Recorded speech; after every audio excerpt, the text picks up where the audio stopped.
Bueno, entonces ahora sí vamos a dar continuidad a la siguiente etapa. Y esta etapa la vamos a iniciar una vez que ya tuvimos la oportunidad de hacer la redacción de la demanda. Cuando hicimos la redacción de la demanda, el aspecto, el esquema que tuvimos que haber formado de la demanda fue, en primer lugar, la autoridad jurisdiccional a quien se la vamos a dirigir, que en este caso va a ser el juez especializado en materia familiar, con residencia en la ciudad, en turno, ¿sí? Y en este caso, bueno, en el caso de que sea la ciudad de Poza Rica, tenemos tres, en el caso de Veracruz hay siete o hay seis, no recuerdo. Dependerá de donde sea, donde hay uno, pues no hay necesidad de ponerle en turno, nos vamos directamente juez cuarto, materia especializado en materia familiar, presente, porque no hay opción, o sea, lo tenemos que presentar directamente a quien está, ¿no? A hacer la función jurisdiccional. Primera parte, salvada. Segunda parte, ¿quién promueve? Promuevo yo, por mi propio derecho, en representación de mis hijas, menores de edad, porque para comparecer por mis hijas deben de ser menores de edad. Si fueran mayores de edad, comparezco yo, mi hija fulana de tal, y mengana de tal, ¿no? Serían tres personas que comparecen. Si es menor de edad, la ley dice, puede hacerlo con las iniciales, ¿sí? Con sus iniciales. Y dice también que esa acta va a permanecer en el secreto del juzgado. Comparezco yo en representación de quién, con domicilio en dónde, ¿sí? Y autorizo a, dice la ley, que debo de designar un abogado que tenga cédula profesional y que se encuentre registrado en el Poder Judicial, ¿sí? Entonces designo el abogado y puedo también señalar a personas que voy a autorizar para oír y recibir notificaciones, ¿sí? Pueden ser abogados o pueden no ser abogados, ¿sí? Pueden ser pasantes, estudiantes, eso no hay problema. Para oír y recibir notificaciones, a cualquiera se le puede autorizar, sin mayor problema, ¿de acuerdo? Entonces, esa es la segunda parte, listo, lo hicimos. La tercera parte, y vengo, por medio de la presente, a demandar a fulano de tal, ¿sí? Fulano de tal, nombre completo. Quien tiene su domicilio y puede ser emplazado, ¿sí? ¿Qué requisitos debe de tener el domicilio? Debe de ser el lugar donde él habita regular cotidianamente. Donde se va a encontrar. ¿Sí? No puede ser el domicilio de su trabajo. No puede ser el domicilio de su oficina. No puede ser el del primo. ¿Sí? Tiene que ser, tiene que ser el. Entonces, tenemos que ser cuidadosos en ese aspecto. Domicilio, donde habita regularmente. Ahora, nos vamos a encontrar con algunos problemas, ¿sí? Pero tenemos que designar primeramente ese domicilio, ¿sí? Vive en la calle Juan Escutia, número 23 de la colonia Eres de Independencia, ¿sí? De esta ciudad.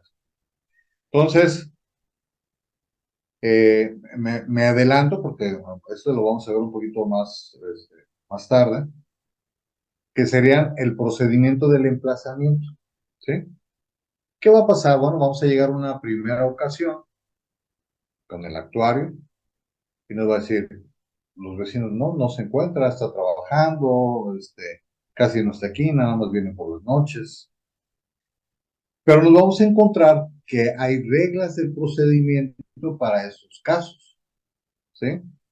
Esas reglas del procedimiento que vienen evidentemente del Código de Procedimientos Civiles, ¿sí? Del Estado de Veracruz, establecen que se le puede dejar un citatorio de espera para que tal día reciba la demanda.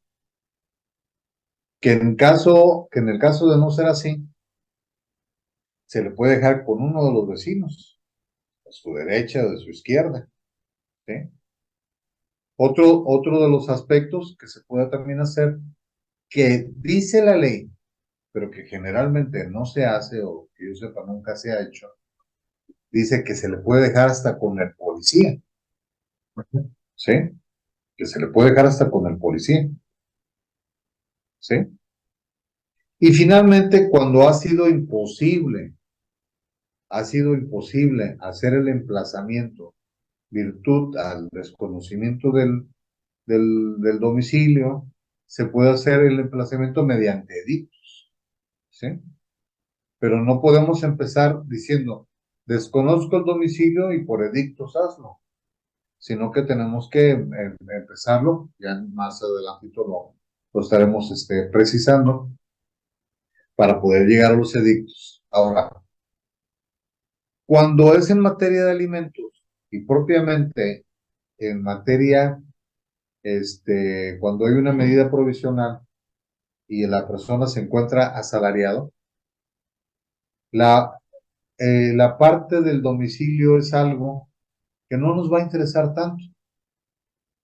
¿Cómo no nos va a interesar tanto?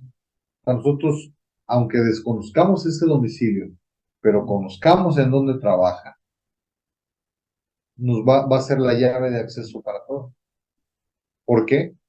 Porque la medida provisional va a ser primera y va a ser sobre la fuente de empleo. ¿Y qué sucede?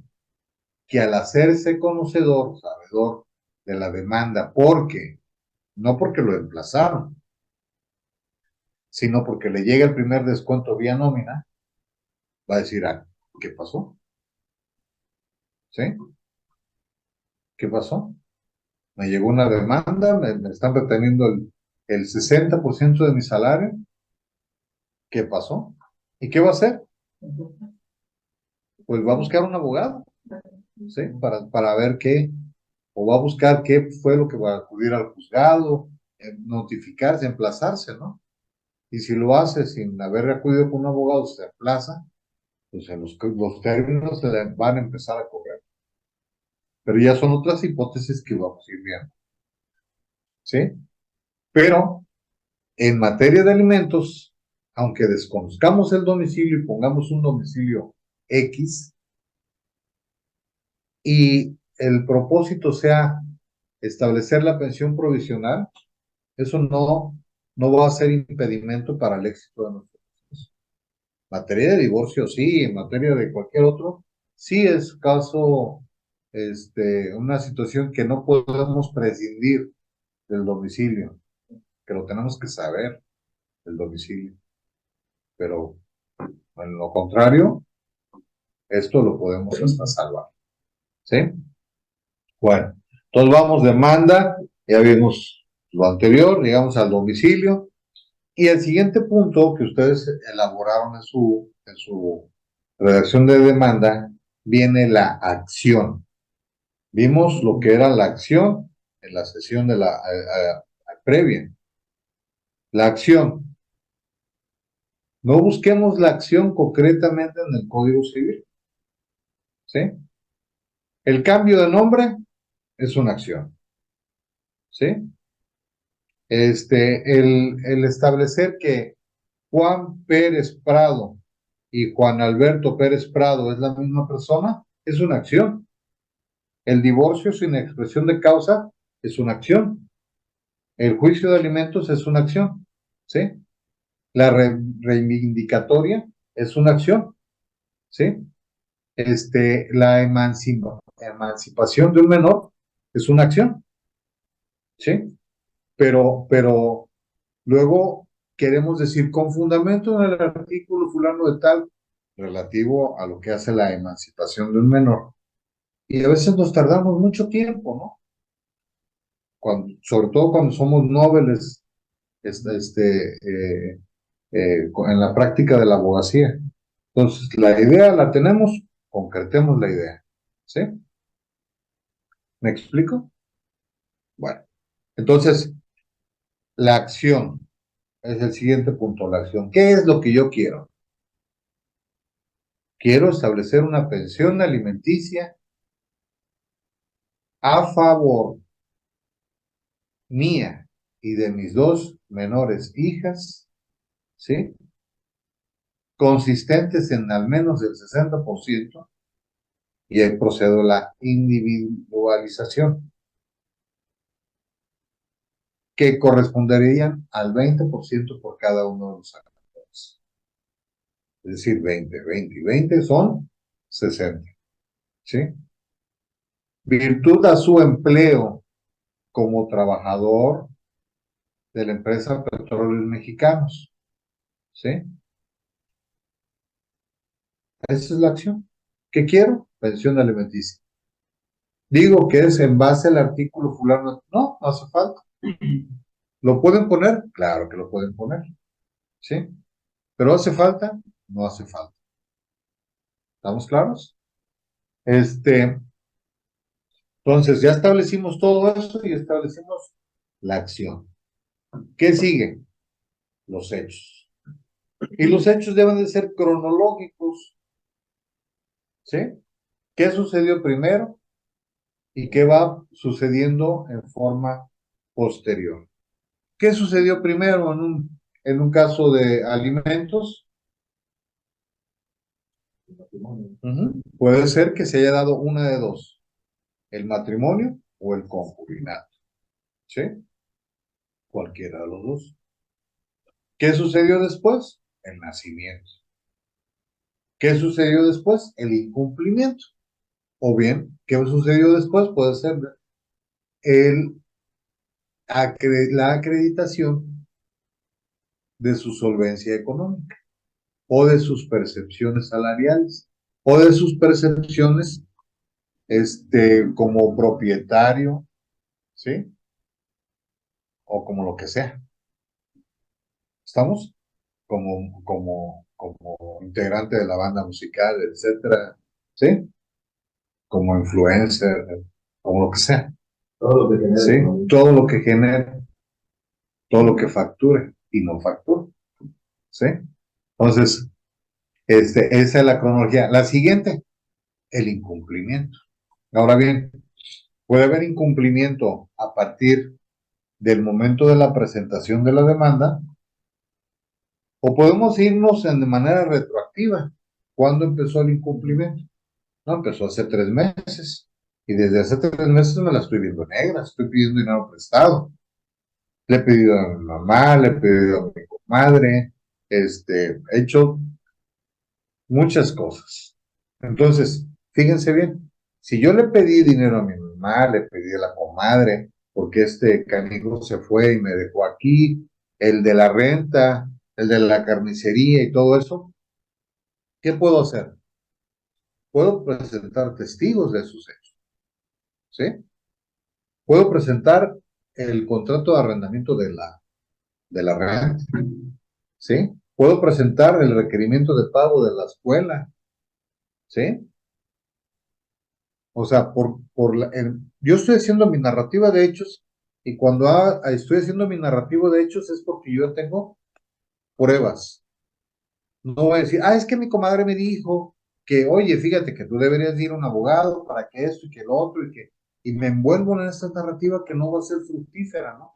Nada más que me va a hacer aumentar volumen a la demanda para que le meta más páginas y vea, el abogado es muy bueno porque hizo muchas hojas, ¿no? No, no tiene caso. No tener efecto. No, no tiene nada que ver. Entonces, voy poniendo hechos. ¿Para qué? Para ir poniendo pruebas. Ahora bien, hay ocasiones en que nosotros vamos a poder hacer, por ejemplo, esta prueba para construir otra demanda. ¿Sí? ¿Cuál sería? Sería una demanda de divorcio más adelante con una pensión compensatoria. ¿Sí? Si yo estoy pensando que si le meto la pensión compensatoria no voy a poder acreditar hechos como que yo no trabajo, yo mujer no trabajo, yo me dediqué solamente al hogar, de que yo no tengo habilidades, competencias o profesión, de que yo voy a ir construyéndola en la demanda, la voy a segmentar alimentos primero y luego divorcios, para que aquí me acredite. Y eso a mí me ha servido como anzuelo, porque se tragan el anzuelo, ¿sí? Este, son cosas que no pueden ir negando. Por ejemplo, demanda de alimentos. Contrajimos matrimonio y fecha fulana de tal. En ese entonces acordamos, dentro del mismo hecho, acordamos que yo me dedicaría de manera exclusiva al hogar y a mis hijos. ¿Sí? Contestación de hechos. Si estoy reclamando alimentos, puede ser que el abogado diga, ¿es cierto? O puede ser que diga, no es cierto. Si él dice que no es cierto, tiene que probarlo. ¿Sí? Yo puedo probar eso con el acta de matrimonio y con testigos. ¿Sí? Pero si él dice que no es cierto y que yo me dediqué a trabajar, él tiene que acreditarlo, ¿no? A ver, estás en el IMSS, estás dado de alta, trabajas en Pemex, ¿sí? Pero si no fuera así, entonces yo voy quedando la presunción a mi favor. Segundo hecho, casi de manera inmediata o al año nació nuestro primer hijo y a razón de ello me sigue dedicando a su cuidado, ¿sí? A su cuidado. Ah, no fue a ninguna guardería, sino que yo lo cuidé de manera personal conforme a lo que él me pidió. Él contesta, sí, sí es cierto, eso. Ah, bueno, entonces ya vamos construyendo este proceso para un segundo, ¿sí? Entonces, vayan ustedes pensando, imaginándose todo lo que podría ser para que esta sentencia después la pudiéramos acreditar como una prueba en una demanda de divorcio, incausado, solicitando pensión compensatoria, porque ella estuvo siempre en desventaja económica y su actividad preponderante fue hogar. ¿Me explico? Ok, entonces continuamos. La narrativa de hechos debe de ir pensando en las pruebas. Me casé, no lo voy a poner, me enamoré, fui muy feliz. Después de 2 meses y 3 años, o 3 años y 2 meses, decidimos entonces que era tiempo de hacer un hogar. No, nos casamos, tuvimos hijos, esto, lo otro y aquello. Capítulo de pruebas. Prueba número 1, acta de matrimonio. Pero no es acta de matrimonio, ya vieron cómo es. Documental pública, coma, con número 1, documental pública. Siempre es importante que le pongan o bien número 1, o bien A, B, C, o bien 1 romano, 2 romano, 3, ¿sí? Entonces, número 1, documental pública, consistente en acta de nacimiento, acta de matrimonio, ¿no? Y todo lo demás, ¿no? Acta, número fulano de tal, libro mengano de tal, del año mengano de tal, de la oficina de registros civil, en qué ciudad, ¿sí? ¿Vale? Número 2, nacimientos. Número 3, documental en vía de informe. Número 4, su teoría de pago. Número 5, testimonial. Número 6, puede ser confesional, ¿sí? Número 7, si hay un contrato de arrendamiento. Número 8, si hubiera facturas de la escuela. Número 9, si tuvo que meter a la casa de empeño para solventar esos 2 o 3 meses, ¿sí? Número 4, no sé, ¿sí? Son cosas que ustedes van a ir obteniendo al estar en la plática con el cliente, ¿sí? ¿Preguntas al momento? No. Bueno, la siguiente, petitorio, ¿sí? Perdón, es un petitorio, pero es la medida provisional. Juicio de alimentos, medida provisional, ¿cuál es? La retención salarial, la retención judicial de su salario. Eso es lo correcto. La autoridad jurisdiccional va a ordenarle a un tercero que le haga una retención judicial, porque ¿quién está ordenando? El Poder Judicial, el juez, la autoridad jurisdiccional. Le va a hacer una retención judicial consistente en que en el 60% de sus alcances, los que deberán ser entregadas a la señora o depositadas a la cuenta fulana de tal. ¿Sí? Ahí va a pasar otra cosa, tratándose de Pemex. No nada más es que pase eso, sino que hay que acudir a Pemex, se tiene que identificar la señora, tiene que cumplir ciertos requisitos, ¿sí? Entregar su CURP, entregar su constancia de situación fiscal, porque acuérdense que ahora todos, absolutamente todos mayores de edad, deben de tener constancia de situación fiscal, ¿sí? Debe de entregarle su identificación y debe de entregarle su carátula de la cuenta bancaria donde se va a hacer el depósito, que evidentemente tiene que ser a su nombre, y que no, y que hacen exclusiones. Por ejemplo, excluyen cuentas de Banco Azteca, ¿sí? No deberían, pero lo hacen, ¿sí? Entonces, todo eso lo tienen que hacer vía administrativa con la empresa. En algunos otros lugares nada más tal vez baste con que le pongan la cuenta para que proceda. Pero en Pemex tiene esa particularidad. Exclusivamente Banco Azteca es público. Ajá, sí. Digo, así nos han rechazado cuentas. ¿Cómo podría repetir otra vez? ¿Cuál? Lo de Banco Azteca. Que en Pemex nos han rechazado cuentas de Banco Azteca para depósitos de pensiones. ¿Sí? Todo lo demás, BBV, Banamex, HSBC, Santander, todo lo demás, ¿no? ¿Sí? Sí, porque es Visa. No, creo que, no recuerdo si es Banca Azteca o Coppel, uno de los dos. Pero uno de los dos.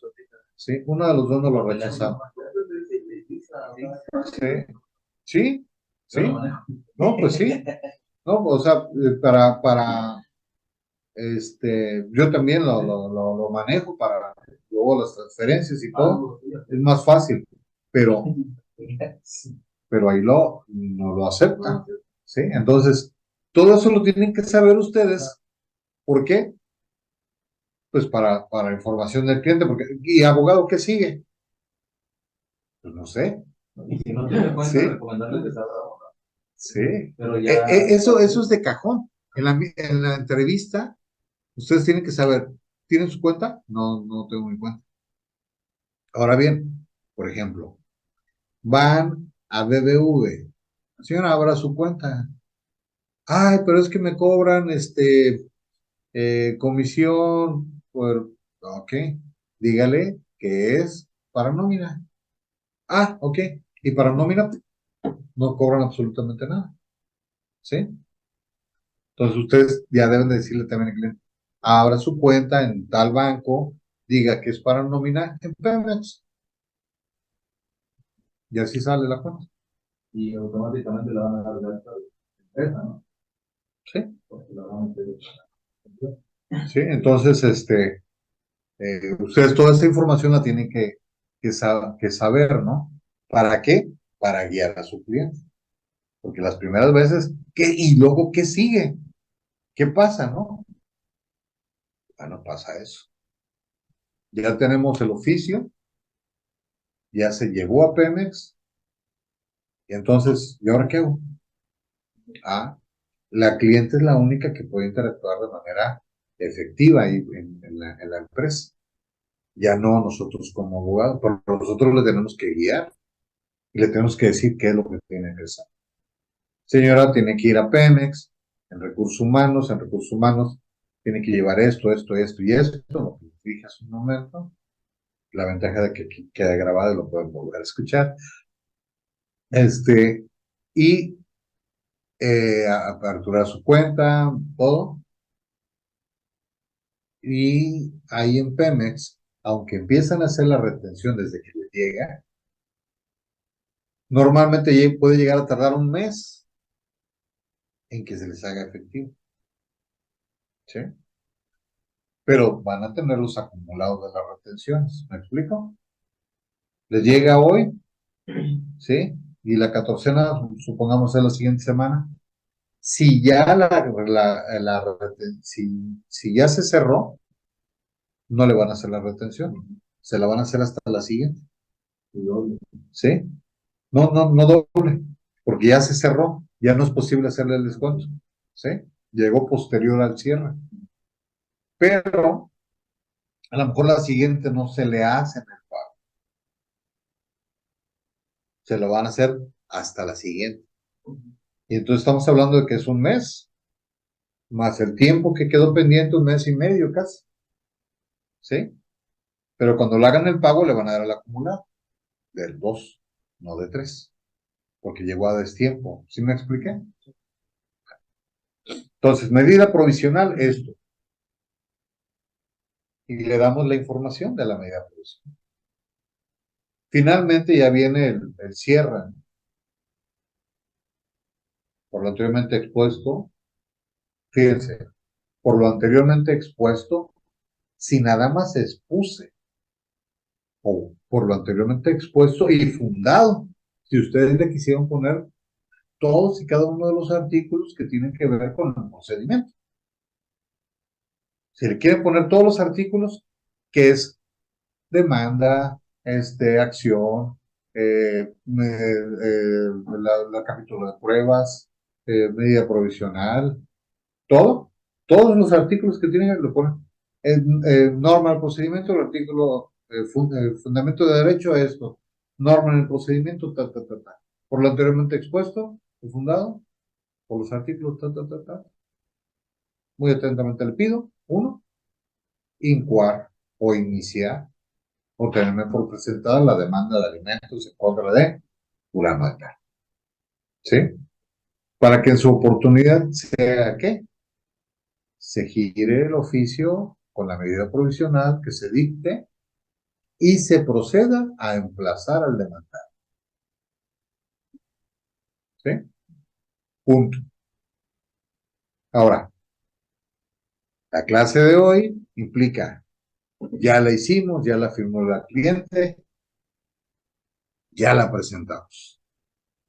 ¿Sí? ¿A dónde la presentamos? Al juzgado en turno. ¿Qué va a suceder después de que la presentamos? Ahí viene la parte interesante. Entonces, si nosotros cumplimos con todo el procedimiento señalado, la siguiente parte va a ser que se tenga por admitida nuestra demanda y vamos a tener un primer auto. Un primer auto.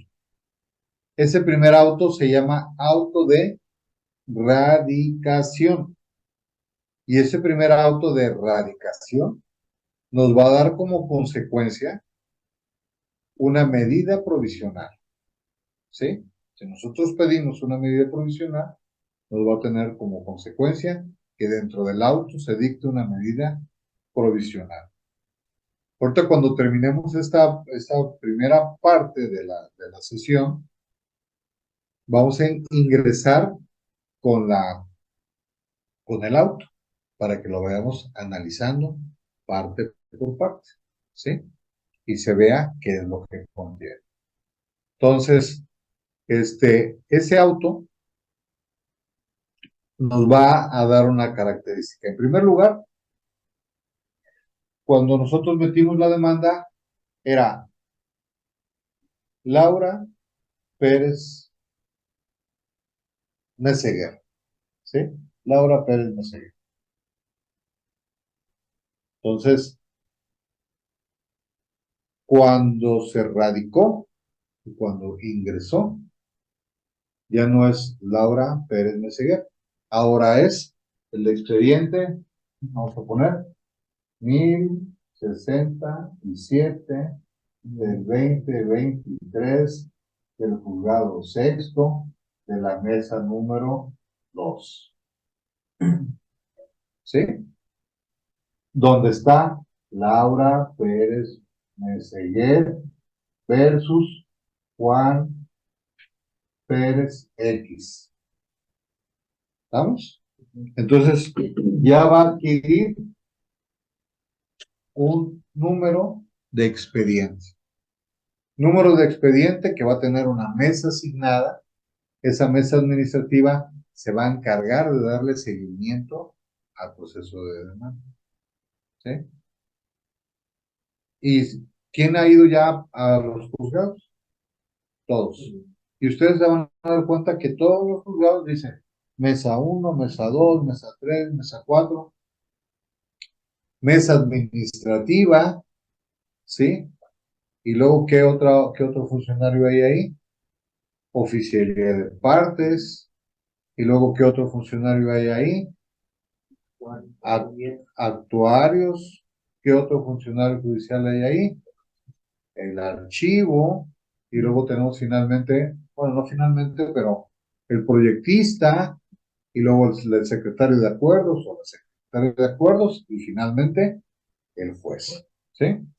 Entonces,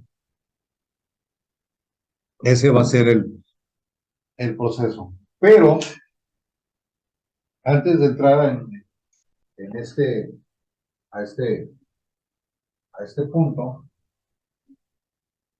vamos a verlo así. Metemos nosotros la demanda ¿a dónde? Al oficial de partes. ¿Sí? De partes. Aquí está nuestra demanda, ¿no? ¿Quién la recibe? Oficialía de partes. ¿A dónde la van a asignar? Con la secretaría. ¿Sí? La secretaría la va a revisar. ¿Cumplen las formalidades? Sí. Si cumple las formalidades, sigue su proceso. Y puede, puede ser que la secretaria o el juez, eso va a depender de los criterios, le diga, dicte el auto de radicación. En el auto de radicación le va a asignar el número de expediente y la mesa que se va a encargar. ¿Sí? Si no cumplió las expectativas, se va a formar un cuadernillo. Ahora bien, este auto de radicación, ¿quién lo va a elaborar? Lo va a elaborar la mesa. ¿Sí? Si la mesa establece, o en el auto de radicación establece que va a haber una medida provisional de alimentos, ¿a dónde se va a mandar? Se va a mandar, ¿quién? Con el actuario, ¿no? A un actuario. ¿Sí? Este actuario, ¿qué es lo que va a hacer? Va a llevarlo al tercero. ¿Quién es el tercero? En este caso vamos a poner como un ejemplo fácil. Pemex. ¿Sí? Cuando lo tenga y tenga el acuse de recibo, a dónde va a ir el expediente? Va a ir al archivo. ¿Sí? O, bueno, sí, va a ir al archivo. O lo puede retener porque el siguiente paso sería ¿cuál? Emplazar. Emplazamiento de las ¿Sí? partes, ¿no?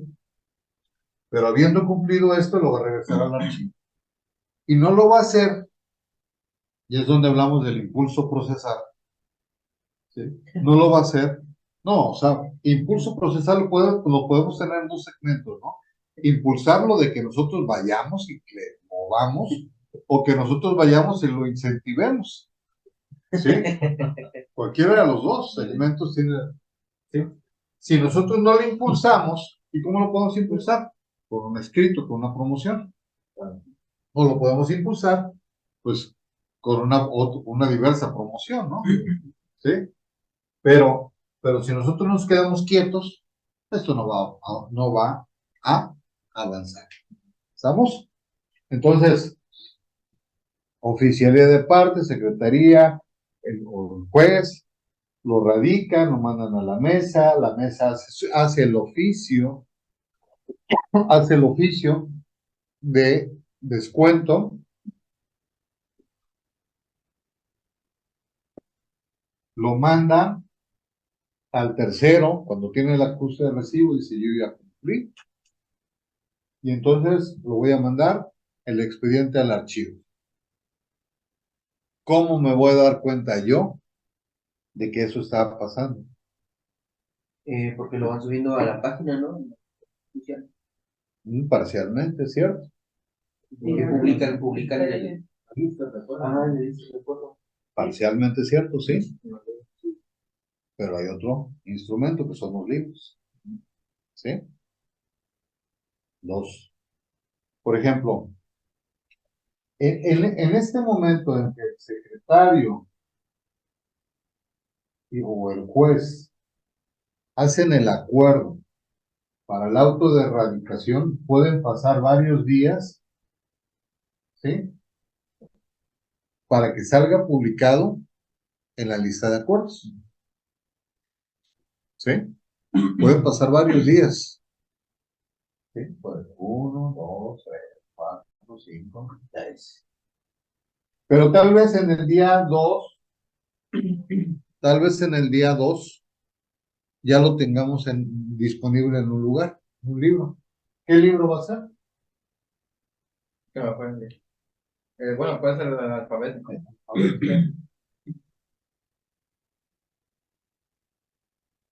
¿Sí?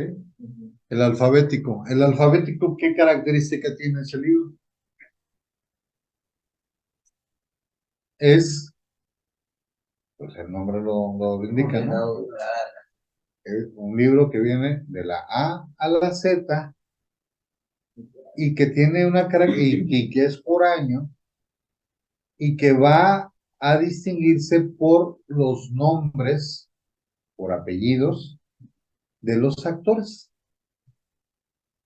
Actores, no demandados. ¿Quién promueve? ¿Sí?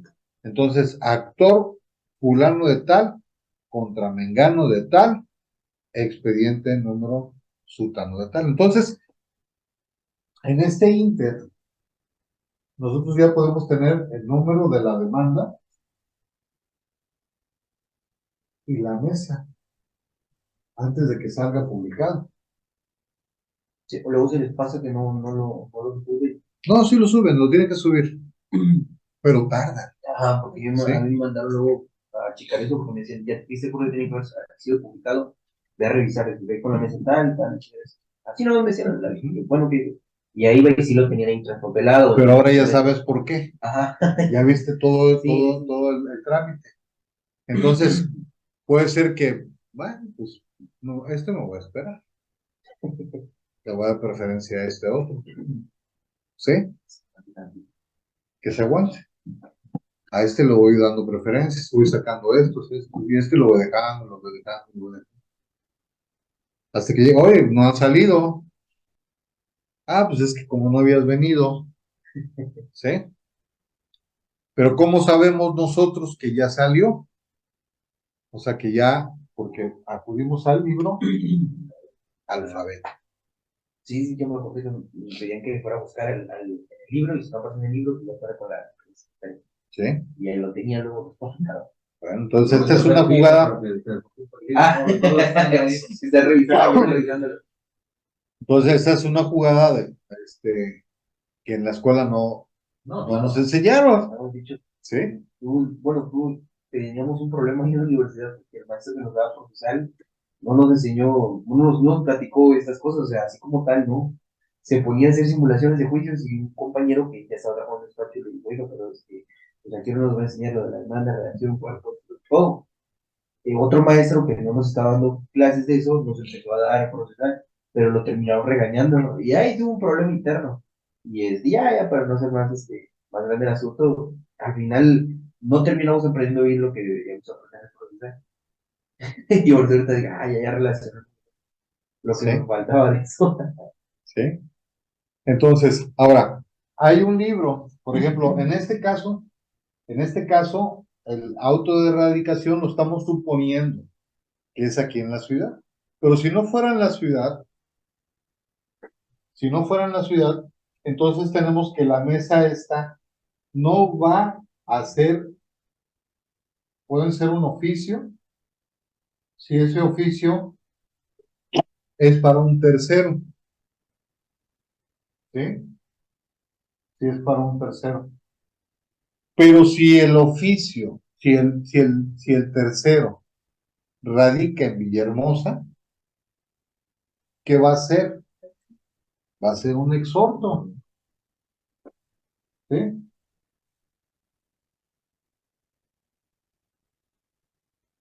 Y entonces ya cambia el panorama, ya cambia el panorama, porque este exhorto lo elabora, van a pasar tres, van a pasar dos situaciones aquí.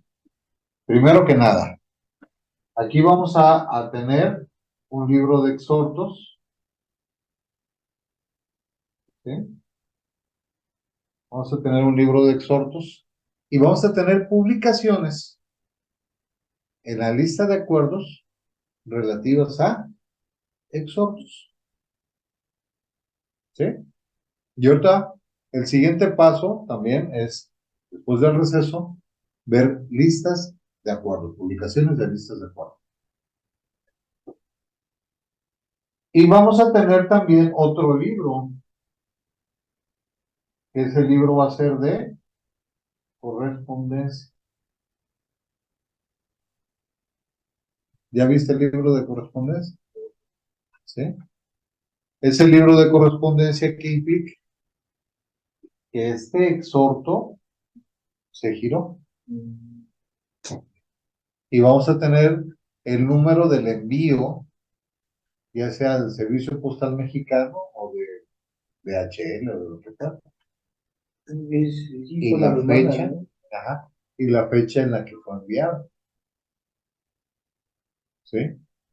Y podemos tener el dato, si tenemos acceso a juzgados que trabajen igual que en el, perdón, a entidades del Poder Judicial que trabajen de una manera similar al Estado de Veracruz, para que electrónicamente podamos nosotros darle seguimiento, o bien si es en el Estado, a este exhorto, cuando se formó, cuando se recibió en el otro juzgado, y que cuando llegó se formó un cuadernillo administrativo de exhorto.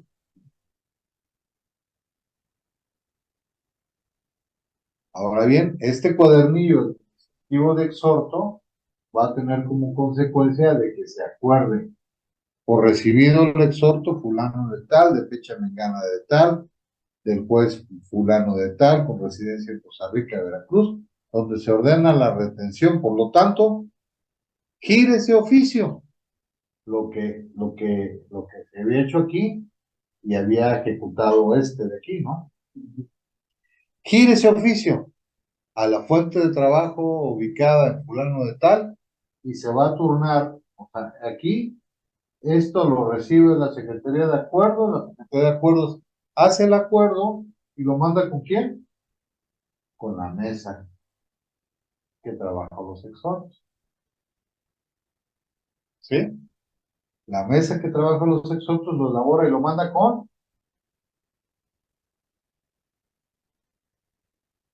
quién? Con el actuario. Lo manda con el actuario. Y el actuario lo lleva al tercero. El acuse de recibo, este lo va a mandar aquí, a la mesa correspondiente. La mesa correspondiente va a hacer un acuerdo, lo va a regresar a la secretaría y la secretaría lo va a mandar a la mesa de exhortos y la mesa de exhortos lo va a mandar vía Servicio Postal Mexicano y lo va a regresar al juzgado correspondiente.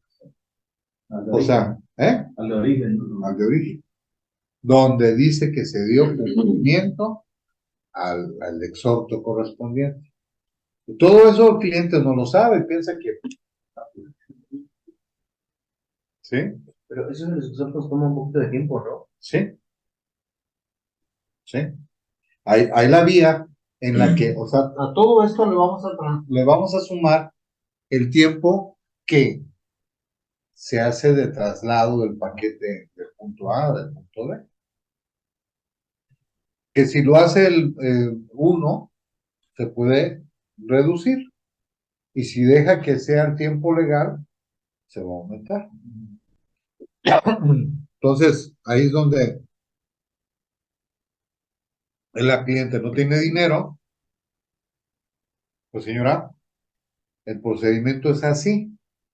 Si usted desea que los tiempos se reduzcan, pero no le podemos hablar de una reducción super mágica o super sustancial, porque también tendríamos que implicar a una parte de este esquema para que nos facilitara todo el proceso. ¿Sí? ¿Me explico? Entonces, tal vez el tiempo de reducción sería en el tiempo que tarde de llegar de aquí a Ciudad del Carmen, que en correos ya sabemos que es muy tardado. Se puede pedir y llevarlo, ¿no? Se puede pedir y llevarlo. ¿Y qué tenemos que hacer? Que a la mesa de exhortos le pedimos que nos los den. ¿Sí? Bueno, vamos a hacer una pausa técnica y regresamos.